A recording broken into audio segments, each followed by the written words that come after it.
आप देख रहे हैं मुबारक टीवी इंटरनेशनल। अस्सलाम वालेकुम नाज़रीन, हमारा चैनल यूट्यूब पे और फेसबुक पे आप देख सकते हैं। सबसे पहले इसे सब्सक्राइब करें। प्रोग्राम है आज मुबारक के साथ। ये एक मौलवी साहब इनकी बात सुनते हैं, इसी पे आज बातचीत होगी। क्या आपको पता है कि अल्लाह के 4 नबी ऐसे हैं जो अभी तक जिंदा हैं? जी हाँ, आइए मैं आपको उनके नाम बताता हूँ। हजरत सैयदना खिज़र अलैहिस्सलाम, हजरत सैयदना इदरीस अलैहिस्सलाम, हजरत सैयदना इलियास अलैहिस्सलाम और हजरत सैयदना ईसा अलैहिस्सलाम। ये 4 अल्लाह के नबी जो अभी तक जिंदा हैं। और हजरत खिज़र अलैहिस्सलाम और हजरत इलियास अलैहिस्सलाम हर साल हज करने भी आते हैं। सुभान अल्लाह। नसीर साहब, एक अभी तक हजरत ईसा अलैहिस्सलाम का मसला हल नहीं हुआ। जो गैर जमात दोस्त हैं हमारे या ईसाई हैं, और ऊपर से ये मौलवी साहब ने जनाब कहा कि 3 और मिला दिए, टोटल 4 कर दिए जी। और ऊपर ये उन्होंने ये भी कह दिया कि 2 जो अनबिया हैं वो हर साल हज भी करते हैं। तो बगैर देखे, हालांकि हज की इबादत ऐसी है जिसमें बंदा नजर आना चाहिए कि वो हज हो रहा है, उसने कपड़े पहनने चाहिए, और गाने हज भी तो होते हैं ना। तो देखें कि अब क्या कैसे कैसे बातें करते हैं। हज की बात तो बाद में करते हैं। पहले तो मैं ये मौलवी साहब से गुजारिश करूंगा, मौलवी साहब वो खुदा का खौफ खाएं। जो हमारे देखने वाले हैं वो भी सुने ये मेरी बात, कि अगर ये मौलाना साहब, अब मौलाना साहब इसलिए कहते हैं कि जब ये लिखते हैं, बड़े बड़े मौलवी लिखते हैं कि हाजी फलाना फला कारी फला, ये अच्छे लोग भी मौजूद हैं दुनिया में, ये नहीं, मगर मैं इस तरह के उलमा से गुजारिश करता हूं कि देखिए, आप अच्छे तरीके के साथ लोगों को भी गाइड कर सकते हैं जो इस्लाम की तालीम है। एक चीज मैं सिर्फ यहाँ नसीर साहब आपको बताना चाहूंगा कि इन मौलवी साहब की बात किसी ने फिर सुननी नहीं थी। ये भी तो मसला है ना। ये बात बताने का एक तरीका है इनके पास। हाँ जी, कि ये जनाब मैं इस तरह झूठ बोलूंगा तो लोग मेरी बात सुनेंगे, और झूठ आप बोले तो लोग आपकी ज्यादा बात सुनते हैं। मगर एक चीज मैं आपको बताऊं कि इस तरह की वीडियो जो लोग आगे से आगे भेजते हैं, तहकीक किया करे, वो भी गुनाहगार होते हैं। मैं बिल्कुल ठीक कह रहा आपको। इसलिए कि हमारे माशरे की जो सबसे बड़ी प्रॉब्लम है वो आपके इल्म में है कि तालीम की कमी है। ना सिर्फ कि तालीम की कमी है, जहालत भी बहुत ज्यादा है। ठीक है, और तहकीक के बाद इल्म के बगैर आगे चीज भेज देते हैं, बिल्कुल यकीन कर लेते हैं। तो लोग यकीन करके फिर इनके साथ और भी मिल जाते हैं, फिर ये एक गुनाह के साथ और बढ़ते जाते हैं, और लोगों को फिर गलत तौर पर इस्लाम बताया जाता है। फिर वो इस्लाम जो ये लोग बताते हैं वो आपके सामने है कि लोग किस तरह दूसरे ममालिक वाले कई दफा तो ये सोचते हैं कि ये कौन सा इस्लाम है इनका ना। और जाहिर तो करें, बताएं तो सही कि यहाँ कुरान पाक में लिखा है कि ये 4 अनबिया जिंदा हैं। कोई हदीस बताएं। और इससे पहले जो उलमा थे, जो बड़े बड़े माशाल्लाह मुजद्दिद गुजरे हैं, उन्होंने तो कभी जिक्र नहीं किया। मैं वही तो कह रहा हूं कि ये सिर्फ एक बात करने का तरीका है कि हम लोग पब्लिक के सामने किस तरह आए। ठीक है, मगर और ये इनके रोजी रिजक भी इनका लगा हुआ है, मगर अच्छे तरीके के साथ भी रिजक कमाया जा सकता है नसीर साहब। जरूरी नहीं कि आप झूठ से लोगों को इस तरह के पैगाम दे के ही रिजक कमाए ना। क्या ख्याल है? हाँ, तो अब ये देखें कि जरिया कैसा है कि आप भी कई दफा दरिया चनाब के पुल से गुजरे होंगे कि वहां से फिर लोग दरिया में पैसे फेंक देते हैं। वही पैसे अगर गरीब को दे दिए जाएं, वही उसकी किसी यतीम को दे दिए जाएं, किसी शादी इस बच्ची की होनी वो दे दिए जाएं, वो कहते हैं कि जी हजरत खिज़र अलैहिस्सलाम के नाम के हम दरिया में पैसे फेंक रहे हैं। अच्छा, ये अब सोचने वाली बात है। आप देखिए कि मैंने खुद ये देखा है, जब दरिया चनाब से या दरिया रावी से भी गुजरती थी बस पे, जब हम जाते थे वहां पाकिस्तान रबुआ में रहते थे, तो मैं लोगों को सोचता था कि ये जनाब मछलियां खा लेंगी ना। अच्छा, अब मछलियां में पैसे क्या खा के करने आपके? तो यहां से ये चीजों का जो आगाज किया जाता है, इसी तरह किसी ने फेंक दिए होंगे, ऐसे ही उसने बता दिया तो इसी तरफ दुनिया चल पड़ती फिर।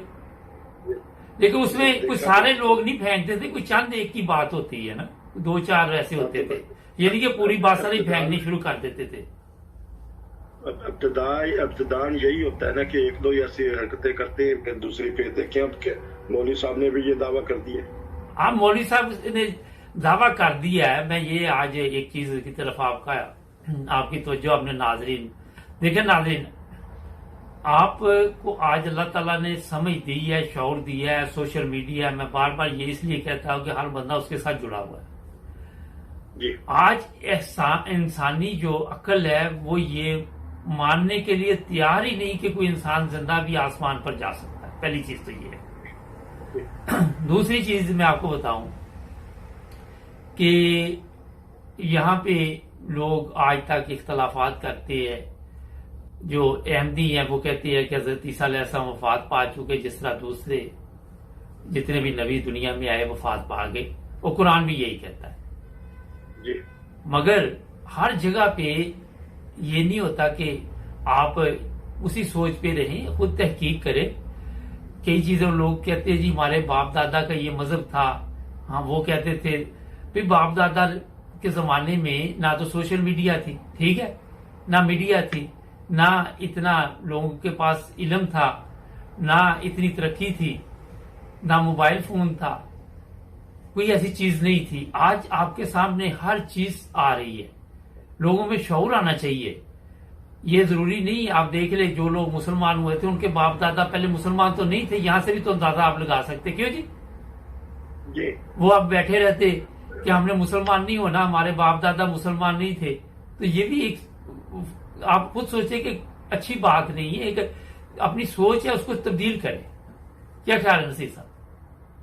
जो देखें जी, अकल और इल्म का तकाजा ये है। सिर्फ ये जमाती अहमदिया की मुखालफत में आके ये बात कर देते हैं, लेकिन इनको भी पता है, इनके उलमा भी कहते हैं बड़े बड़े कि हाँ ये कुरान पाक में सही वाज़िया तौर पे नहीं लिखा कि हजरत उलमा की ये हालत है जनाब कि जब उनसे पूछा जाता है कि हजरत ईसा अलैहिस्सलाम वफात पा चुके हैं तो वो सबसे पहले ये कहते हैं कि आपको कोई अहमदी मिल गया, ठीक है, आप किसी पहले तो पूछते आप अहमदी तो नहीं है, फिर वो पूछते हैं कि किसी अहमदियों के साथ बैठना उठना हो गया।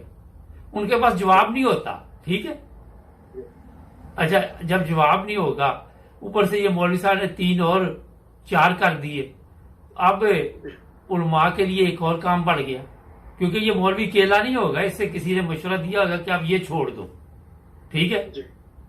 तो मैं उलमा से जो समझदार है उनसे गुजारिश करूंगा कि इस तरह के उलमा को समझाना चाहिए। ऐसे पाकिस्तान में कवानीन बनाए कि जो गलत तौर पर गलत तौर पर इस्लाम जो पेश करता है तो सारे फड़े जाएंगे। हाँ जी। तो इसलिए खुद तहकीक करे, खुद पता करे कि हकीकी इस्लाम क्या है। इसमें एक चीज का जो बहुत जरूरी इजाफा करना पड़ेगा कि आज आप देखें कि हम कहते हैं जो मुसलमान है कि ये दुनिया बनी है तो नबी पाक सल्लल्लाहु अलैहि वसल्लम के लिए बनी है। क्यों जी? ऐसे ही है ना? ये बिल्कुल। अच्छा, और मोहम्मद मुस्तफ़ा सल्लल्लाहु अलैहि वसल्लम हमारे सबसे प्यारे नबी हैं, ऐसे ही है। उनके जो अहकामात हैं उन पर अमल करने की हम कोशिश भी करते हैं, मगर इंसान गुनाहगार है। और जब भी आप देखें कि कोई भटक जाता है, अल्लाह ताला उसको अगर हिदायत देता है तो फिर उसी तलीम की तरफ वापस आ जाता है, ठीक है जी। अच्छा, अगर वो वफात पा गए तो तमाम अंबिया वफात पा गए ना। बात एंड पे ये मैं आपको बताना चाहता हूं। तो रोजाना ये नई नई कहानियां लेकर लोगों के सामने ना आए, जो नबी पाक सल्लल्लाहु अलैहि वसल्लम की तालीमात है वो बताएं प्लीज। मैं ऐसे जो अवाम, जो नाज़रीन हमारे देख रहे हैं प्रोग्राम, उनसे भी गुजारिश करूंगा कि खुदारा इस तरह के मौलवियों की पूजा करनी छोड़ दे, इनकी खिदमतें ना करे, इनको एहसास दिलवाएं कि रिज़्क हलाल कमाएं, ना कि इस तरह के प्रोग्राम करके सोशल मीडिया पे तो जो काम ये करते हैं ना तो उस रिज़्क में बरकत है और गुनाह एक अलग चीज है। जी नसीर साहब।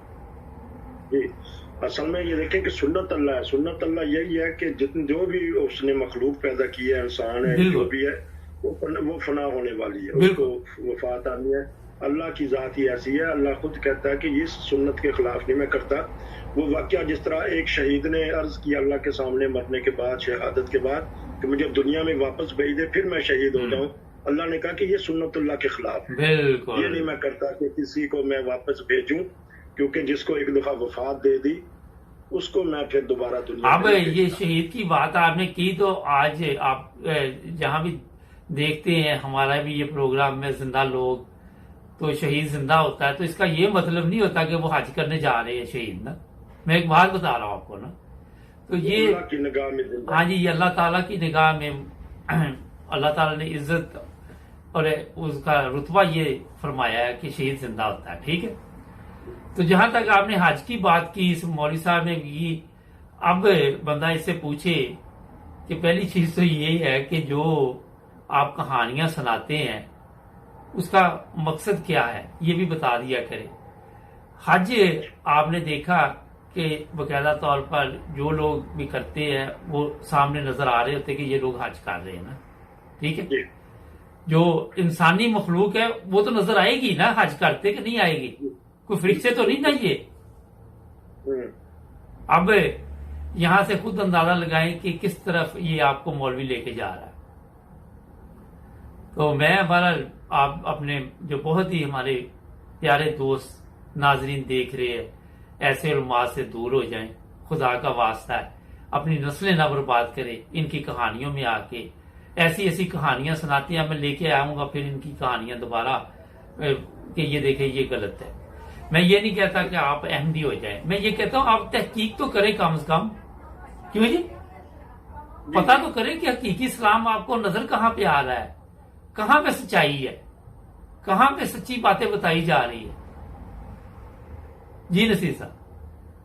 हाँ, तो इसलिए बहुत सारे जराए हैं तहकीक करने के, पाकिस्तान में भी हो रहे हैं, हर जगह हो रहे हैं। तो सिर्फ ये मुखालफत में आके इस तरह की बातें कर देते हैं और लोगों को अपने पीछे लगा देते हैं। बस यही वजह है। लोगों को ये देखें अब लोग के कहाँ है असली इस्लाम और कुरानी तालीम और अहदीस के ऊपर जो अमल करने वाले वो कहाँ है। बिल्कुल नाज़रीन, एक ब्रेक का कहा जा रहा है। मैं एक दफा फिर आपसे ये कहना चाहूंगा कि हमारा चैनल मुबारक टीवी इंटरनेशनल उसे सब्सक्राइब करें और हमें आप फेसबुक पे और यूट्यूब पर देख रहे हैं। एक ब्रेक लेते हैं, ब्रेक के बाद कुछ सियासी सूरत हाल, कुछ यहाँ पे एक शादी हुई इंग्लैंड में, आपके इल्म में नवाज शरीफ साहब के जो क्या नाम है उसको क्या कहते हैं, जो बेटी का नवासे की, तो उस पर भी बात करेंगे वहां पे क्या हुआ और किन हालात में वो शादी हुई। तो लेते हैं जी नाज़रीन, आपकी खिदमत दोबारा हाजिर। अच्छा नसीर साहब, ये बात आपको मैं पहले बताऊं, हुआ ये कि यहाँ पे नवाज शरीफ साहब के नवासे की शादी थी। वहां पे कुछ लोग मुझे ऐसे भी नजर आए, मैंने देखे सोशल मीडिया पे, मेरे पास तो टाइम नहीं कि जाके वहां इन लोगों के ये देखो क्या वहां तमाशे लगे हुए हैं। कुछ खवातीन भी नजर आई।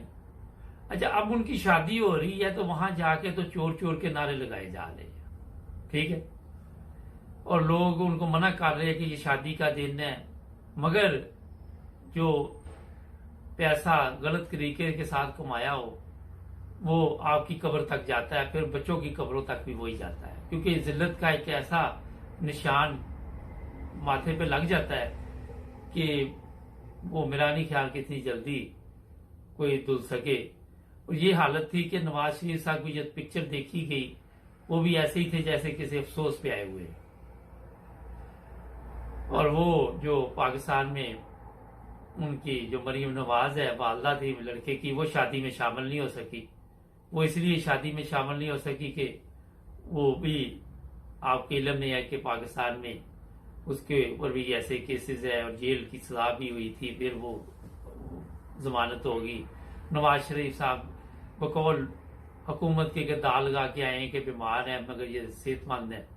तो सियासत अपनी जगह पे, शादी अपनी जगह पे, मगर मैं आपको एक चीज बता देता हूँ कि अगर ये हुक्मरानों ने अवाम की इज्जत की होती, अवाम की खिदमत की होती, इनके बच्चों की शादी मेरा ख्याल और अच्छे बेहतर रंग में होती जहाँ पे चोर चोर की आवाजें भी ना आती। क्या ख्याल है? असल में यही मकसद है कि जब ये हुक्मरान थे उसी वक्त अगर पाकिस्तान की तवज्जो देते तो आज हालात ये ना आते। चोरियां देख लें, बेरारवी देख लें, झगड़े देख लें, लड़ाइयां देख लें।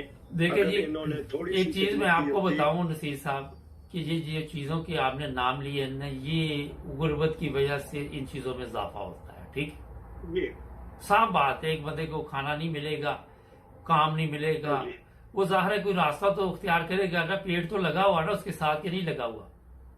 तो अगर यही हुक्मरान अगर कुछ करते वहाँ तो ये नौबत ना आती कि बच्चियां बाहर निकल के टिकटॉक बनाएं या दूसरी चीजें करें, फिर उनको अच्छी वहाँ खुशहाल जिंदगी गुजरती, शादियां होती, चोरियां ना होती। ये सारी बुनियाद ही यही है कि गुर्बत आके वो करवा देती है, तो ये लूट के मार सारा बाहर आ गया। देखिए मैं आपको बताऊं, हुक्मरान बकायदा तौर पे अगर जिस तरह अपने बच्चों का ख्याल रखते हैं, काश ये पूरी कौम का उस तरह ख्याल रखते। क्या ख्याल है? और उसी तरह हर चीज, हर जरूरियात उनकी ये पूरी कर सकते थे। पाकिस्तान में माशाल्लाह इतने वसाइल है, इतने वसाइल है कि आप सोच नहीं सकते। ठीक है जी।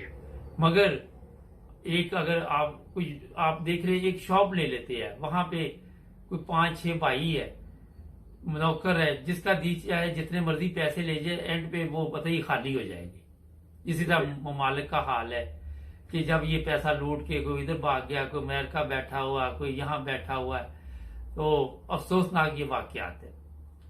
मैं सिर्फ ये बताना चाहूंगा उन हुक्मरानों को जो इस वक्त इक्तदार में है कि सबक सीखे। सबक ये सीखे कि देखे आज पैसा इन लोगों की इज्जत नहीं बचा रहा, जो लूटमार का पैसा था। एक आम आदमी की इज्जत इनसे कहीं ज्यादा है। और जो लोग उनके साथ थे, भंगड़े डाल रहे थे, मुझे नहीं समझ आई कि उनको किस चीज की खुशी थी, और वो क्या समझते नहीं है कि ये पैसा जो था ये गलत तरीके से लूटमार का पैसा है, जिससे ये शादी ब्याह हो रहे। सड़कों पे भंगड़े डाल के डांस कर करके लोगों को दिखा रहे थे। ना तो ये इस्लामी तालीमात है, ये दिखावा है। जितनी खुशी मुझे पता है आप लोगों को होती है, ऊपर से कुछ अंदर से कुछ आपको भी पता है जी। तो आज यही है कि आज के हुक्मरानों को सोचना चाहिए। वो अब 3 साल की सालगिरह मना रहे हैं अपनी कि हमें 3 साल हो गए हैं, वजीर आजम खिताब भी करेंगे, लेकिन ये सोचना चाहिए कि गो के इमरान खान ने खुद करप्शन नहीं की, लेकिन उसके इर्द गिर्द जो टोला है ना, देखिए जी, बहुत बड़ा इल्जाम है इन पे, बहुत बड़ा इल्जाम है। और आप सोच नहीं सकते, जब इनकी गवर्नमेंट जानी है तो खाते निकल आने हैं। इमरान खान ने नहीं की, मगर इमरान खान ने ऐसी टीम का इंतखाब क्यों किया जो पहले ही चोर डाकू के साथ मिलकर हुकूमत में रहे हैं? ये क्यों नहीं नई नस्ल को आगे लेके आया? इसके बाद से ये एक मौका था, इसके जेहन में था कि ये मैं लोग लेके आऊंगा तो वोट, ये सीटें जीत के आगे आ जाएंगे ना। ये भी एक इसकी प्रॉब्लम थी। मगर जब अगर वो लोग आ ही गए हैं तो वहां पे उनको उनकी सलाह के लिए आपको बकायदा तौर पर यंग जो लड़के थे वो सामने लाते ताकि इनकी सलाह करते कि ये रास्ता ठीक नहीं है। वहां जो बताया जा रहा है कि इतनी लूटमार हो रही है कि आप उसका अंदाजा नहीं लगा सकते। ये दिखा और रही है और हो कुछ हो रहा है। किस चीज की सालगिरह मना रहे हैं? क्या ठीक किया वहां पे इन्होंने?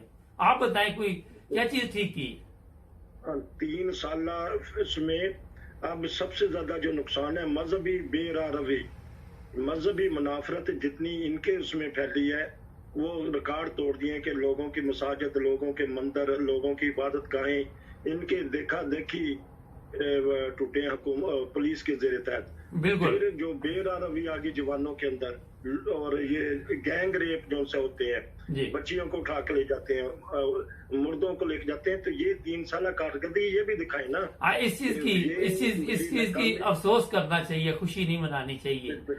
आप देखिए कितनी बच्चियों के साथ रेप के केस सामने आए हैं। इस्लामाबाद वाकया देख ले, लाहौर वाकया देख ले, और एक तरफ इमरान खान साहब अफसोस कर रहे हैं अपने जो वहां पे काम हो रहे हैं, एक तरफ आप सालगिरह मना रहे हैं, पता नहीं किस चीज की सालगिरह मना रहे हैं, मुझे नहीं समझ कारकर्दगी। बिल्कुल। तो अगर ये देखें कि सोचें कि मेरे साथ ये गलतियां हुई हैं, आइंदा 2 साल ये ना हो। हाँ, आज अब ये हमारा तबसरा तो शाम को है, अब अभी तैयार हो रहा है, मगर आज आके इमरान खान साहब को ये बताना चाहिए कि ये हमारी अभी कमजोरियां हैं। आके अपने नंबर बनाने के लिए फजूल में बढ़ चढ़ के अच्छाइयां ना बताते जाए, बाद में वो भी नहीं निकलनी, नजर नहीं आ रही। तो नजर आ जाएगी, अच्छा नहीं नजर आ नहीं रही। नजर क्योंकि हुकूमत है, लेकिन वो चीज पे नजर डाल रहे हैं कि जिसके ऊपर डालनी चाहिए। बस यही कहते हैं कि मेरे जी फौज से ताल्लुकात दुरुस्त है, बस और कुछ नहीं इन्होंने किया। फौज से ताल्लुकात दुरुस्त किए हैं, लोगों के साथ ताल्लुकात दुरुस्त नहीं किए ना। अच्छा, जो नाजरीन हमारे इमरान खान के साथ या नवाज शरीफ के साथ या जरदारी के साथ है, सिर्फ मैं उनसे ये सवाल करूंगा, देखो साथ देना, किसी पार्टी की हिमायत करना कोई गुनाह नहीं है, मगर सच्चाई अपनी जो देखें उसको सामने लाया करें। जब आप हकीकत और सच्चाई की बात सुनेंगे तो फिर आप गौर करें कि अगर तरक्की हो रही पाकिस्तान में तो कहां हो रही, कहां नजर आ रही, ये चीजें देखें ना। एक चीज नहीं बेवकूफों की तरह लकीर के फकीर बन जाना चाहिए कि बाजी ये आ गया, ये हो जाएगा, ये मुल्क जन्नत बन जाएगा, ये दूध और नहरें उसकी बहनी शुरू हो जाएगी। मेरा ख्याल है कि थोड़ा सा इस चीज का भी ख्याल रखें कि आप लोग इंसाफ से काम ले। यही वजह है कि हमारे पाकिस्तान में इंसाफ नहीं, कि हम कोई बात भी करते तो उसमें भी अदल और इंसाफ नहीं होता। क्या ख्याल है? हाँ, तो यही अब क्योंकि हमारे पास इतना वक्त है, लेकिन हमारा चैनल किसी सियासी जमात के साथ नहीं है, बिल्कुल नहीं है, बता रहे हैं कि ना किसी सियासी ना किसी मजहबी, मगर हम सिर्फ सच की बात करते हैं। तो ये देखें कि इमरान खान साहब, आप अपने गौर देखें, आपने अदालतों में झगड़े चले गए हैं, डॉक्टर वकील लड़ रहे हैं, कौन सी आपने कारकर्दगी की है बुजदार हुकूमत ने ये कह सके कि हाँ जी ये दुरुस्त हुआ है? बिल्कुल, महंगाई, इतनी महंगाई है कि वो चले जी, महंगाई को छोड़े, मैं ये कहना चाहता हूँ कि अभी तक हमारी पुलिस ही नहीं ठीक हुई ना। हाँ जी, यहाँ मैं थोड़ा सा बता दूं कि लोग जो यूरोप में रहते हैं उनको पता है कि पुलिस का रवैया क्या उनके साथ होता है। अगर ये पुलिस के साथ एहतराम से बोले तो पुलिस इनकी ज्यादा इज्जत करती है, ठीक है। ये सड़क पे जा रहे हो, पुलिस वाला भी हेलो हेलो करेगा। ये इंग्लैंड में मैं देखा है, मुझे भी ऐसे कई दफा मुलाकात हुई है। तो ये चीजें, एक चीज मैं छोटी सी इजाफा कर दूं, कल मैं जर्मनी की एम्बेसी में गया हुआ था। इतने अच्छे अखलाक के मालिक, और वहां जो सिक्योरिटी वाले थे, एक खतून थी, एक मर्द था। यकीन करें कि तबीयत खुश होगी। मेरा अपॉइंटमेंट लेट थी, उन्होंने कोई कि आप आए, नंबर लें, बैठे, आपका भी नंबर आ जाएगा। और फिर जब मैं अंदर दाखिल हुआ तो एक पाकिस्तानी लड़का था वहां पे और एक ब्रिटिश था। वो बड़े खुश हुए, वो कहते इमरान खान की गवर्नमेंट चल रही है। वो ब्रिटिश भी ये बातें कर रहा था, तो कह रहा था कि कैसा बंदा। मैं वो बंदा तो ठीक है, पर टीम जरा ठीक नहीं है बिल्कुल ही ना। तो मैं बताना ये चाहता हूं कि अखलाकी तौर पे तबीयत खुश हो जाती है, चेहरे पे खुशी। जब मैंने एप्लीकेशन के लिए अंदर गया हूं, मेरा नंबर आया, वो खतून लड़की थी, उसके चेहरे पे भी खुशी। वो उसने मुझे वेलकम कहा। एक पेपर मेरा कम था, मैंने उसको कहा मेरी वाइफ का पासपोर्ट फलां महीने में बना था, वो फाइल से वो पेपर निकाल के ले आई और पूरी उसने मदद की। उसने कहा ये, मैंने जब उसका शुक्रिया अदा किया कि आपने मेरी एक अलहदा मदद की कि जो मैं एक पेपर भूल गया था, तो उसका कह रहा था कि ये मेरी ड्यूटी में शामिल है कि मैं आप लोगों की मदद के लिए यह बैठी हूँ। और चेहरे पे मुस्कुराहट थी।